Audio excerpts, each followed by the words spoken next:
Dārgie draugi, ir tas brīdis, kad ir pulkstens 1, un šobrīd uz skatuves kāps civilās aviācijas aģentūras pārstāvis Juris Grants, kurš stāstīs ārkārtīgi svarīgu un aktuālu informāciju visiem, kas grib lidot ar droniem, kas jau lido ar droniem, ko drīkst, ko nedrīkst. Un pats galvenais, droši uzdodiet jautājumus. Iesaistieties diskusijās, kad jums vēl būs šāda iespēja izjautāt šo cilvēku, kurš raksta noteikumus. Lūdzu, Juri. 1, 2, 3. O, Jēzi, paldies. Tur arī, ok, labi.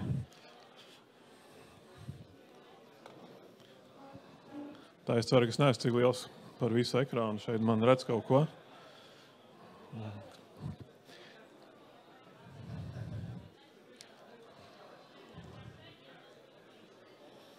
Labdien! Tad jautājums, cik ilgā laikā var piereģistrēt dronu? Bet vai drons ir jāreģistrē? Es šodien pastāstīšu par atvērto kategoriju, par eksploatantu, par tālvadības pilotu un mazliet par specifisko kategoriju. Tur atkal sāks ļoti daudz informācijas, tāpēc es to mēģināšu īsumā pastāstīt. Varbūt mazliet atkāpi par to, ka mums ir tātad Eiropas līmeņa regulējums, kas nosaka pamatprasības, kā man dzird. Nav pārāk skaļi, ir klusi, ir ok, ja? Grūti saprast, es pats nedzirdu. Klusu? Vēl skaļāk. Ļoti labi, to es varu. Galvenais, lai jūs man pabrīdiniet, ja pa skaļu sanāk tādāk. Es pats nekontrolēju, cik skaļi tas sanāk. Paldies par bildēm.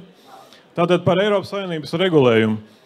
Tātad šeit viegli lidot Eiropas Savienībā, jo vienot noteikumi, tāpēc, ja jums ir drons un jūs ceļojat, tad tas palīdz, jo tad jūs zināsiet tos likumus, noteikumus, kādi ir pie mums, tādi paši arī būs Eiropas Savienībā. Protams, ir arī daļa, kas ir lokāli katrā valstī, Eiropas Savienībā. Tad jūs arī to, ja jūs ceļojat, palasiet, kādi ir noteikumi tur, jo to es, protams, šeit nepastāstīšu, bet apmēram to virzienus varētu parādīt. Jā, tātad mazliet par to, kas tad ir ņemts vērā šeit par regulu un droniem. Tas ir tikai ne par to, kā lidot ar dronu un tā tālāk, bet arī pārējie jautājumi par drošumu, drošību, privātumu un vidi. Un, kas būtu svarīgi zināt, ir šī te atvērtā kategorija. Tā jūs man filmējat, es varu šeit paiet, es varu šeit nostāties. Sadāk, es pats neredzu, ko es stāstu. Ir ok? Es jums necausēju šeit? Labi, jā. Okay, šeit ir facepalms no operatora. Labi, tad es tur varu, jā? Ok, labi, jā. Paldies viņam par atgādinājumu, kā vajag uzvesties uz skatuves. Tātad ir šī atvērtā kategorija, specifiskā un certificētā. Protams, es šeit izstāstīšu vairāk par atvērto kategoriju, kas jums varētu būt aktuāli.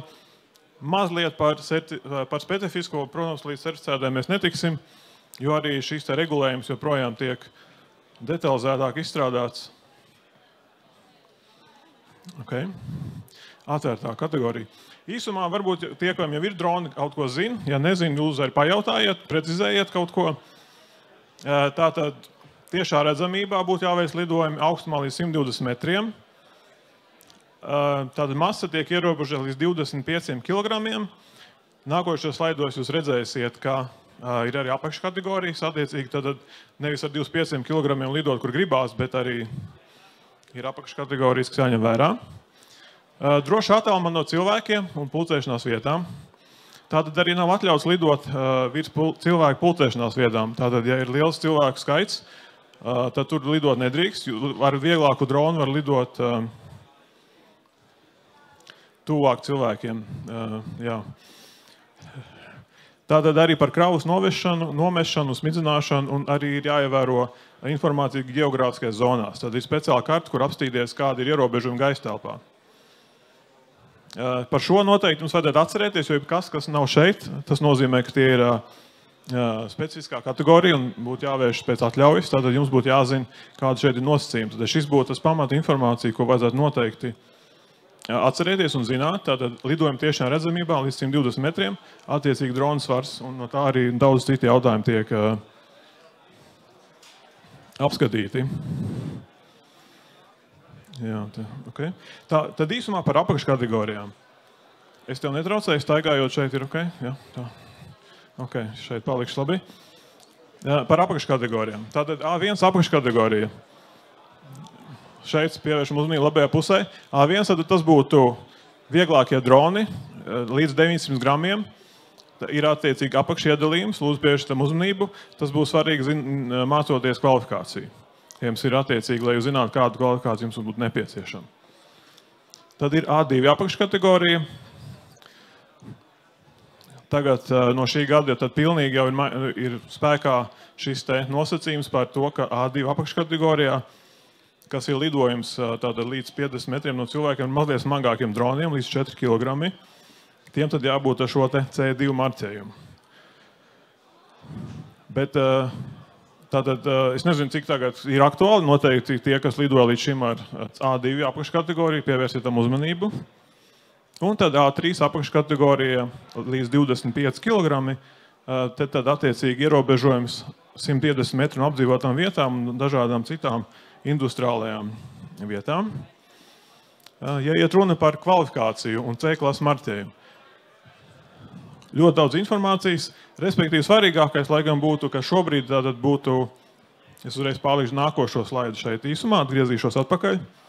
Šeit būtu, ja jūs iegādājaties dronu šobrīd, tad tam būtu labi tādu dronu, kam ir C-klases marķējums. Ja? Tātad šis izskatās šādi kā apakšā zili ar baltu vai dažādi kā kuržam dronam.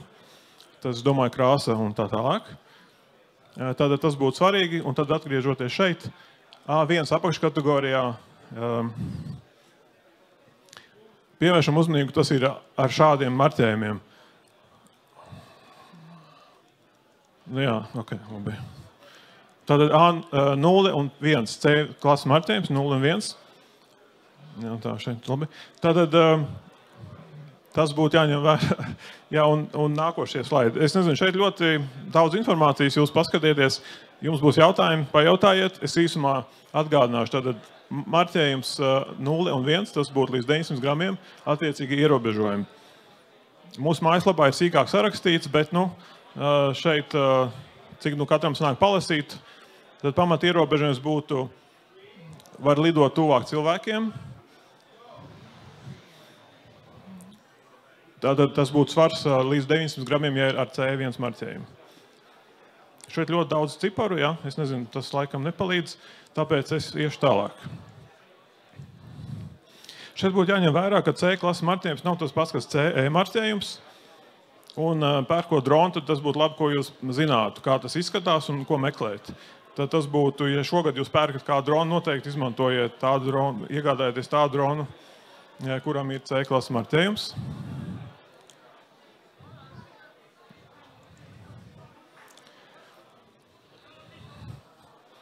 Jā, lūdzu, jautājums.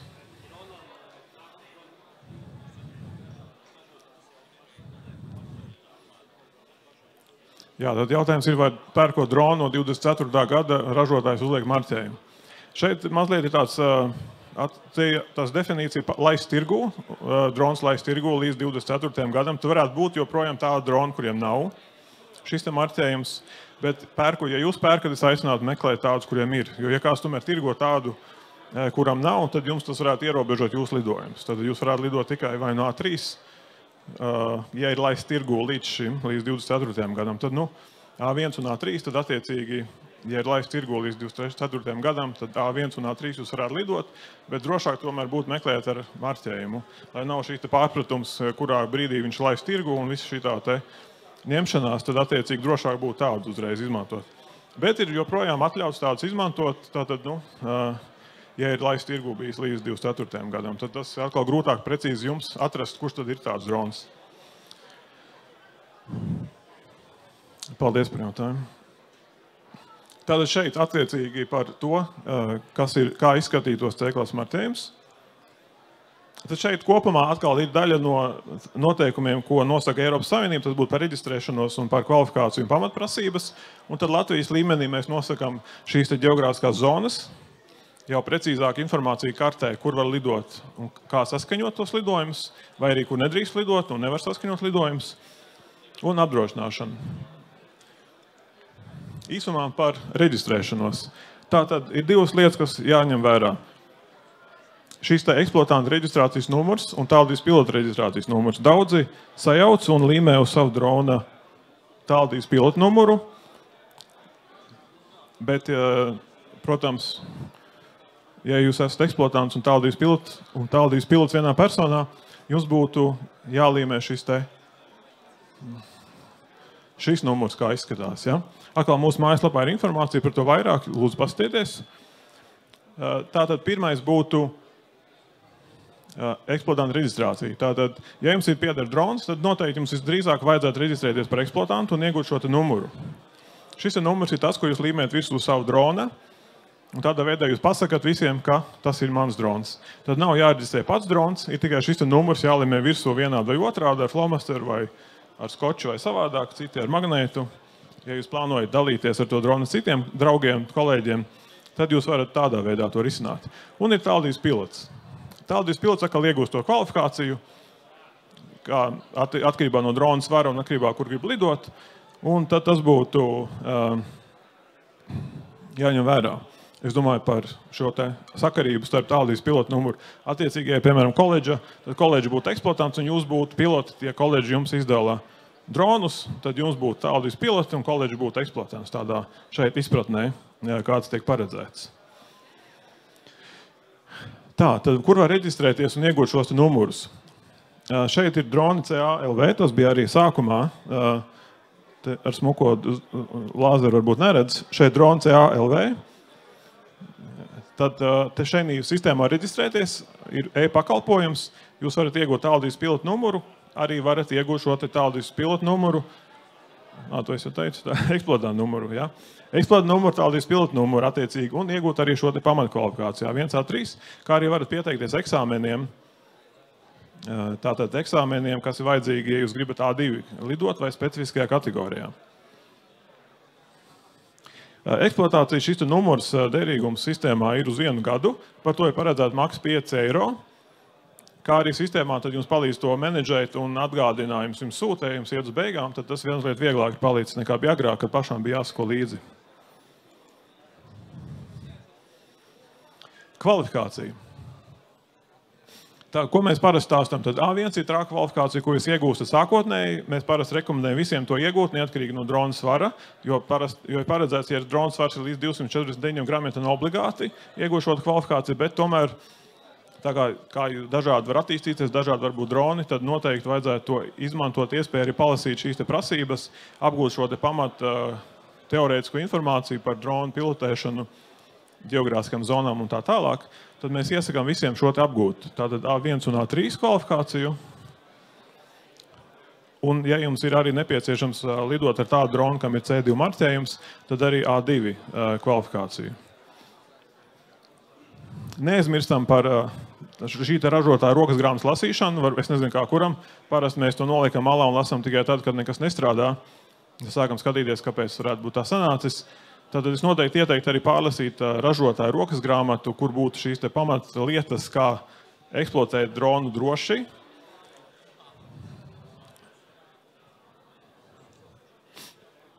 Un šādi izskatās šis te kvalifikācijas dokumentu piemērs. Tātad jūs šeit redzat, šeit būtu A1, A3 atzīme, to uzreiz dabūn kopā, un ja jums arī ir A2, tad būtu šādi. Šis te piemērs pa labi. Tātad šo te arī var pakalpojumos iegūt, apskatīt, un tad arī jums uz ielas prasa policija, kā jums ar kvalifikāciju, tad šis ir tas, ko elektroniski var uzrādīt, un pēc QR koda var arī pārbaudīt, vai šis te dokuments ir derīgs. Ģeogrāfiskās zonas. Diemžēl šeit man nav datori parādīt jums piemēru, bet ja jūs kāds esat to lietojuši, tad jūs zināt par zonām. Tad zonas ir tāda lokāla informācija, kur attiecīgi ir noteikti ierobežojumi gaisa telpā, kā tur var veikt lidojumu. Parasti tas nozīmē, ka vajag saskaņot lidojumu. Bet ir arī zonas, kur ir pilnīgi aizliegts dažādu iemeslu dēļ. Nevienmēr tie ir CA aģentūras tātad ietekmē, kāpēc tāda zona tur izveidota. Mēs varam tikai pakonsultēt, kā sazināties ar šo te konkrētā zonas veidotāju. Bet tas noteikti jāņem vērā arī, ja jūs lidojat ar ļoti vieglu dronu vai kādu citu dronu, mazu dronu, neatkarīgi no svara, tad vienmēr šis te jāmeklē informācija, vai kādā konkrētajā vietā šis te zona nav izveidota, lai tad jūs zināt, ka jūs nepārkāpjat šo te lidojuma nosacījumus tādā konkrētajā vietā. Ja jums tūmā ir sevišķi, ja ir kāda lidosta, ir sevišķi svarīgi. Bet ne tikai, tas nav viennozīmīgi tā, ka tikai lidosta būtu ļoti svarīgi. Šeit pievēršam uzmanību, ka tādās aplikācijās, kas ir pašos dronos, nevienmēr šī informācija ir aktuāla ar pēdējo informāciju, kāda ir ierobežojuma gaistāpā. Ja jūs paļaujat tikai, piemēram, uz DJI vai līdzīgiem avotiem, viņu mājaslapās kāda ir ierobežojuma, tad noteikti tie nebūs pilnīgi. Es domāju, tā informācija nebūs pilnīga un varētu sanākt tā, ka aplikācijā dronā rāda, ka nav ierobežojumi, bet īstenībā tur ir kāds lokāls ierobežojums izveidots. Tad noteikti izmantojot šo te mājaslapu. Jā, šeit varbūt tie, kas vēl nezina, noteikti pierakstiet. Es nodemonstrētu, kā viņi strādā, bet ja jums ir problēmas ar šo, tad noteikti sazināties un varam to palīdzēt risināt. Tur noteikti vajag izmantot šo te filtru, var atfiltrēt tad zonas, atrast kontaktu informāciju un redzēt, ar ko vajag saskaņot lidojumu. Vai arī redzēt, ka ir aizliegts un nevar saskaņot. Mazliet par apdrošināšanu šeit jāņem vērā, ka tas tomēr cilvēciska apdrošināšana šādi tad ir vajadzīga. Un to arī ņemot vērā, kā jūs lidojat, parasti es ieteiktu izmantot un iegādāties šādu apdrošināšanu arī tad, kad nav obligāti. Bet tomēr tas atkarīgs no paša, cik ļoti šeit brīvprātīgi jūs vēlaties tajos gadījumos iegādāties, kad nav obligāti. Šeit ir attiecīgajā minimālās summas atkarībā, kas tiek darīts. Šeit arī jāpievērš uzmanību, ka jūs lidojat ar A1, A2 kategorijā, tieši izmantojot to kategoriju. Tad arī ir kaut kādas minimālās apdrošināšanas summas, kas būtu jāzina un jāievēro. Tas bija īsumā par atvērto kategoriju. Es noteikti, ņemot man saraustīto runāšanu un mazliet es neērti jūtos uz skatuves, varbūt ir kādi jautājumi. Es aicinātu par to noskaidrot arī vai tagad pajautājot, vai mazliet pēc tam. Es paliku šeit kādu laiciņu uz vietas. Ja jums ir kādi konkrētāki jautājumi, ko es varu uzreiz atbildēt, es noteikti atbildēšu. Un ja ir kādi citi jautājumi, ko es nevaru atbildēt, es noteikti varu atstāt kontaktu informāciju, mēs varam sazināties un izrunāt sīkāk. Šeit mazliet par specifisko kategoriju. Tātad, kā es jau minēju, jebkas, kas nav atvērtā kategorija, ir specifiskā kategorija. Tad tas būtu lidojumi virs 120 metriem, tad lidojumi augstumā virs 120 metriem, vai arī, ja jūs vēlaties lidot ārpus tiešās redzamības, un tas parasti ir tas, ko vēlētos darīt, ir lidot ārpus tiešās redzamības, tas būtu tik tālu lidot, lai droni neredz, tad būtu jāparedz atļauja. Protams, tas nevienmēr ir tik viegli dabūt universālu atļauju lidot jebkurā vietā ārpus tiešās redzamības, jo tad jāņem vērā arī citi gaisa telpas lietotāji, ko ir grūti nodrošināt šo drošu lidojumu, ja lido šādi te ārpus tiešās redzamības. Protams, sanāk ikdienā dažādi, tāpēc, ja jums ir nepieciešams šādu atļauju iegūt, tad noteikti sazināties ar mums, mēģināsim risināt, skatīties, kādi ir varianti un piedāvājumi.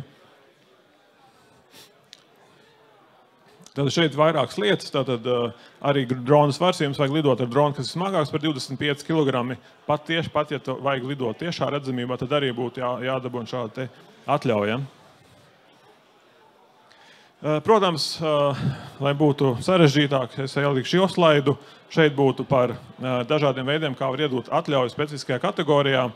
Daudz varbūt šis apjoms darba, kas ir nepieciešams, var nobiedēt, un viņi varētu atteikties procesā, tomēr iegūtu atļauju, jo vajadzīgs arī uzrakstīt rokas grāmatu, aprakstīt riskus, kā tas tiks menedžēts, kā tiks galā ar dažādu darbu organizēšanu, kā pasūtīs, pieteiks gaisa telpu, ja nepieciešama konkrētajā vietā veikt šādas lidojumus, kas ir tāda paaugstināta bīstamība. Līdz ar to atkal es aicinu cilvēkus tomēr sazināties ar mums un izrunāt tad iespējas konkrētam gadījumam, ņemot vērā dronu svaru un plānoto darbību. Kā tad mēs varētu, vai mēs varam saskatīt kādu iespēju šo atļauju izsniegt. Šobrīd ir spēkā standarta scenārija, kas ļauj izmantojot C5 vai C6 marķējumu iegūt it kā, šeit ir deklaratīvi. Tātad jūs, protams, sagatavojat rokas grāmatu, sagatavojat procedūras, iesniedzat mums CA, ka jums tas ir gatavs. mēs principā tad dažu dienu laikā sniedzam atbildi, ka vai ir iesniegt visa informācija pilnīgi, un tad attiecīgi jūs varat sākt lidojumus, bet tas jāņem vērā, ka šeit tas ierobežojums ir uz kontrolētu zemes teritoriju, kas nozīmē, ka varbūt ne visiem šādu izdotos izveidot tātad kaut kādu teritoriju, kurā jūs nodrošina, ka neatrodas lidojumā neiesaistītās personas. Bet šo te var izmantot, noteikti palasiet, varbūt kādam tas der, varbūt kāds var dabūt tieši šos te dronus ar šādu marķējumu. Ja tas projekts jums der, tad noteikti izmantojiet to iespēju. Tas pats tad arī tālāk ir par citiem veidiem, kādi dokumenti jāiesniedz, lai saņemtu šo atļauju. Tad attiecīgi es šeit pārāk daudz par to nestāstīšu, jo pārāk tehniski, pārāk jau konkrēti. Jā. Vēl viens. Tātad atkal specifiskā kategorija, par ko vajag atbildēt, paskaidrot, izstāstīt, izdomāt, ir tad kā nodrošināt lidojumus droši, ņemot vērā gan riskus uz zemes, gan riskus gaisā. Tad tas nozīmē jāstāsta konkrētā vietā, kur plāno veikt lidojumus, jāskatās tad attiecīgi, cik tuvu vai tālu ir no apdzīvotām vietām, vai tas ir apdzīvotā vietā, ārpus apdzīvotām vietām, kas ir tūmā, gaisa telpas ziņā, arī augstumā. Tad attiecīgi tas viss jāsabalansē, lai varētu veikt lidojumus drošāk. Jā, šeit vienkārši informācija, kas būtu jāņem vērā par to, kad tiek veidot šis iesniegums un gatavot informāciju, tad tas nav tikai darba organizējuši atnāca ar dronu nolidoja, bet arī vispārējie aspekti, kas varētu būt saistīti. Jā, tad es būšu uz vietas, ir kādi jautājumi tagad, noteikti izmantojiet iespēju. Šeit ir mani kontakti, varat saglabājiet tos var arī atrast CA mājaslapā. Un noteikti izmantojiet iespēju. Mēs arī konsultējam attālināti. Tātad jūs varat pieteikties, nosūtīt kādu ziņu. Parasti mēs mēģinām diezgan ātri to ieplānot, lai tad iziet jūsu gadījumam cauri un pat saprast, kas tad ir iespējams, kādas ir šīs te iespējas realizēt jūsu to ieceri.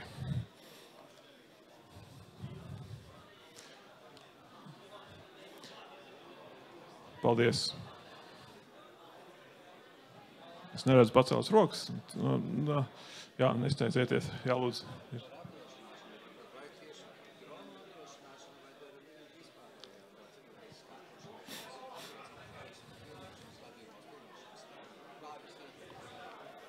Jā, tad par apdrošināšanu vai ieteikt tādu vispārēju, vai derētu vispārīgu apdrošināšanu, kas ir uz tos filmēšanu kā tādu, vai arī konkrēti dronam.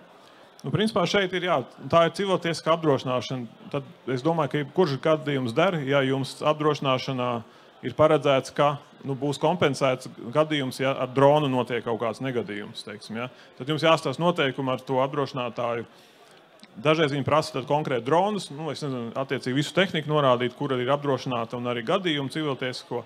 Bet varētu būt dažādi. Galvenais, lai ir pārliecinoši tas, ka jums ir šī apdrošināšana, ja jūs veiksiet lidojumu ar dronu, kaut kas notiks, tad lai nav tā, ka pat apdrošinātājs pasaka, jums īstenībā nebija tas apdrošināts. Ja, tad tas būtu tāds īsumā.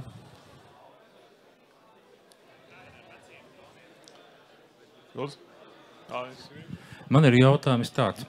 Ir situācijas gadās, kad ar dronu vajag lidot cilvēku acu augstumā.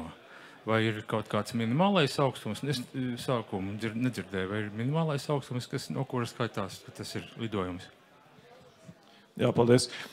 Nē, nav precīzi pateikts, tad attiecīgi jums būtu jāņem vērā tas drona svars un atkal šis te neuzvesties pārgalvīgi veicot lidojumus. Tātad šī gadījumā es redzētu, ka tas būtu kāds no droniem, kas ir 249 gramu, kas ļauj tuvāk lidot cilvēkiem. Tātad, protams, cik jūs droši varat veikt to lidojumu. Tātad nav aizliegts lidot zemu vai augstu, bet jāņem vērā drona svars. Tad, ja jums būtu A2 kategorija, C2 drons ar C2 marķējumu, tad tas būs smagāks drons. Tas nozīmē, ka jums būtu jāievēro šie te lēnā lidojuma režīmi, un jūs varētu lidot tā.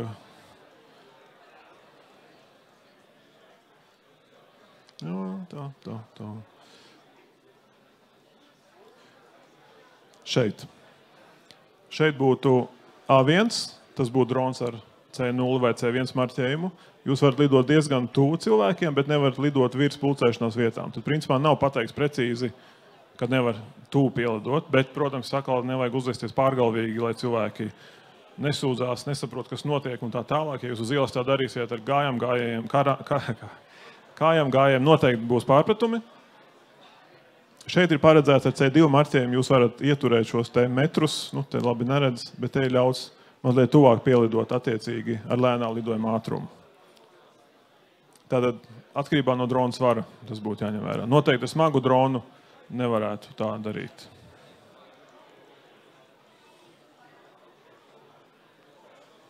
Bija vēl viens jautājums, vai C2 ir 4 kg. Tagad ļoti labi, jā, īstenībā. Tad mēs iesakām vienmēr, ja nevar atrisināt šo jautājumu, mēs iesakām meklēt vieglāku dronu.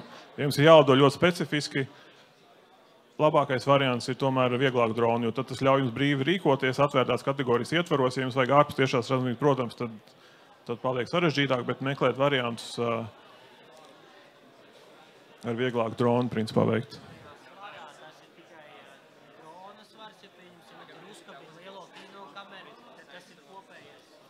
Nē, būtu kopējais svars. Tad drona svars ir kopējais svars ar visu kravu. Ar visu, ko jūs varat uzkabināt, maksimālais svars nav tā, ka 4 kg un es salieku vēl 6. Tā nebūtu. Vienalga tā doma, jā.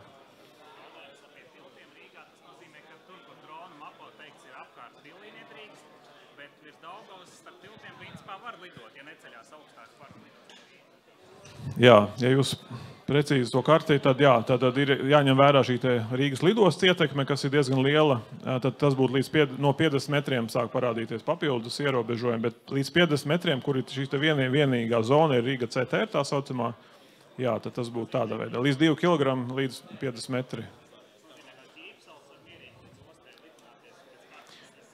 Es tā no galas nepateikšu, vai tur, bet kartē skatoties, saliekot kopā to informāciju, tad tur var izpīpēt attiecīgi šo te, kas ir atļauts, jā.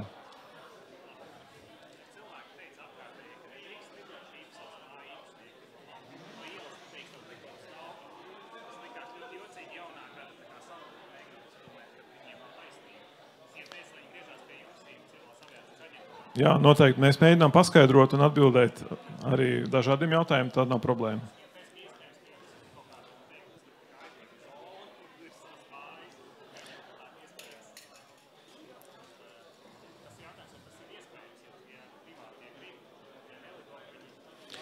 Nē, šeit tas par to, vai privātie uzliek ierobežus, mēs atbalstam to pieeju, ka tā gaisa telpa ir tā, ka tiek jādalās ar gaisa telpu, tā ir visiem. Tad, protams, bet jāsabalansē intereses, lai nav tā, ka visi pēkšņi lido vienā vietā, tad atkal sanāk, ka visi viens otram traucē. Tad ir jāsabalansē šīs intereses, un tas ir tas, kā mēs to atbalstam šobrīd. Nē, viss gaisa telpaņā ir bijuši jautājumi, viss privāti. Arī, teiksim, lauku teritorijās, kur varbūt uzskatāmāk, ja tas ir, kur viens īpašums un teritorija, bet nav aizliegts. Tātad, ja jūs negodprātīgi neizmantojat šo lidojumu, tad nav aizliegts lidot tur, teiksim, ja. Ja jūs viņiem traucējat lidot virsū, lidot viņiem tur iekšā mājā un nezinu, ko tur darat, tad, protams, bet tur atkal cita likumdošana tad stātos un mēģinājums tad būtu, kāda ir tā tieši problēma.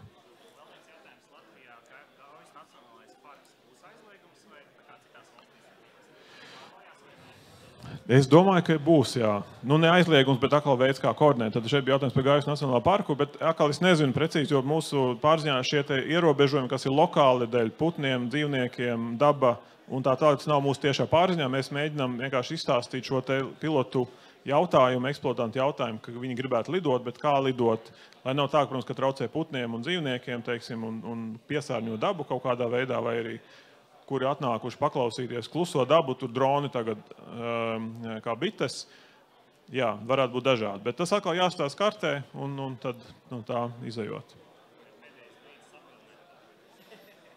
Vienmēr jau var saskaņot. Ja ir motivēts iemesls, vienmēr var saskaņot un pamatot, kāpēc lidot vienā vai citā laikā, teiksim. Jā. Ja tur atkal putnu kaut kāda migrācija vai dzīvnieku kaut kādas darbības, tad, protams, varbūt būs ierobežojums, jā.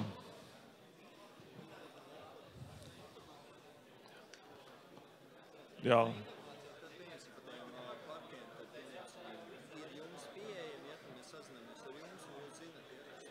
Jā, tātad par parkiem, vai mums ir pieejama informācija jautājums. Es aicinu izmantot šo te karti. Visa informācija, kas ir pieejama, ir šajā kartē. Tātad, ja tur nav ierobežojums, tad var lidot atvērtās kategorijas ietvaros. Tā sanāk, jā. Un, ja ir ierobežojums, tad būs kontakta informācija un var sazināties, noskaidrot, vai var ar viņiem saskaņot šo lidojumu. Tā tas būtu, jā. Bet to kartu noteikti vajadzētu izmantot, jo tur vienkārši skatoties kartē neredz to kontaktinformāciju. Var izmantot filtru vai arī tur i-burtiņu nospiežot un tad spiežot uz zonām un tad pāršķirstot lapas var attiecīgi redzēšot kontaktinformāciju. To vajadzētu izmantot, jo nedaudzi varbūt nesaskaņo tāpēc, ka redz, ka tur sarkans un viss nedrīkst, bet tas to nenozīmē uzreiz, vajag palasīt konkrēti ierobežojumu. Vienīgais, ka jāņem vērā, tagad daudz aizgāja palādīs garām svarīgu informāciju. Es tā speciāli gaidīju, tie, kas būs pacietīgākie un būs gatavi klausīties. Šeit nav man tāds labs piemērs, bet ja tādā zonā, piemēram, ir dažas militārās zonas, kuras ir līdz 300 metriem ierobežojums izveidots. Piemēram, viņiem zona ir militārā un viņiem ir 300 metri. Tad, kad viņi saskaņo, viņi nevar jums atļaut lidot augstāk par 120. Tad jums tas pats ierobežojums paliek spēkā. Tātad, ja zona bija 300 metri, tas nenozīmē, ka jūs varēsiet saskaņojot tādā zonā lidot tos 300 metrus. Tas ir tas svarīgais, varbūt tāds, ko ņemt vērā. Jā. Vai ir jau reģistrs ar visiem pārkāpējiem? Tā kā mēs piemēram lidoju, es zinu, ka es pārkāpu 125 metri, ļoti skaists skats, es nevienam netraucēju. Pēc Flight Radar, pēc visiem, tā kā es esmu bijis īsu brīdi pārkāps. Viņi saka, tā kā visi tie jau tā kā uzskaitās, vai nav tā, ka jums ir tā kā reālā datubāze jau ar visiem pārkāpējiem, jo tomēr DJI viss jau tas ir reģistrēts, jūs jau redzat lidotāju no savas puses. Tā, vai mēs redzam pārkāpējus? Jā, tas plašs jautājums. Nezinu, vai es detalizēti varu visu izstāstīt, ko mēs neredzam vai redzam. Bet ir policijā noteikti visi tie gadījumi, kas nonākuši policijā, tad tie tur krājās un tam cilvēkam pierakstās. Tad attiecīgi no nākotnē, kā grib lidot nākotnē, tad jā. Sāk veidojās datubāzi jau šobrīd. Jā, Pārsteigums uzreiz. Paldies. Vai datubāzi veidojās? Jā, laikam jau, es nezinu. It's classified. tātad principā ir. Es, protams, uzturēšu kaut kādu šo te, tādu mistisku atmosfēru, lai tad ir vienmēr aizdomas. Varbūt tur ir kaut kas tomēr. Jā. Uz beigām jau labāk. Man ir 20 lidojumu stundas, nav kā pārkāptas. Jā, man viss jāiet, jā? Viss pietiek, vai ne? Jums jau laiks ir, es jau varu tas pastāvēt. Labi, jā, paldies. Tad es jau būšu kādu laiku šeit. Ja ir jautājumi, noteikti pajautājiet. Paldies. Paldies Jurim Grantam par lielisko prezentāciju.